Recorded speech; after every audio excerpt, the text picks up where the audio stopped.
Diz hoti mola yakiş pekeke bidize. Diz hoti mola yaki barzoni bidize. Diz hoti mola yaki jakiti bidize. Uçuk kos parti me Kurdon hene diz hoti mole won hemiyon bidize. Uçuk kos parti me Kurdon hene diz hoti mola hemiyon bidize.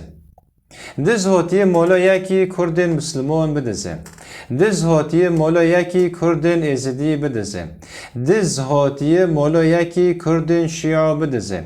Diz hoti mola yaki Kurdin Mesihî bidize. Diz hoti mola yaki Kurdin Alawi bidize.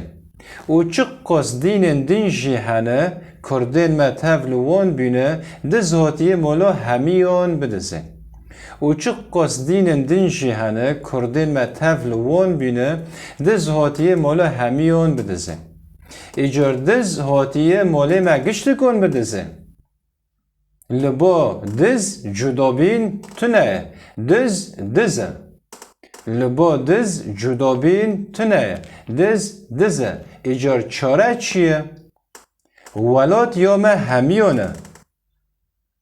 Jberveyeke diyali parzandine do jme gişti konte xwasin ku em dest bidin hev û li hember vî dizî biseknin.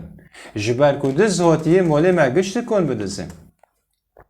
İcar çare çi ye?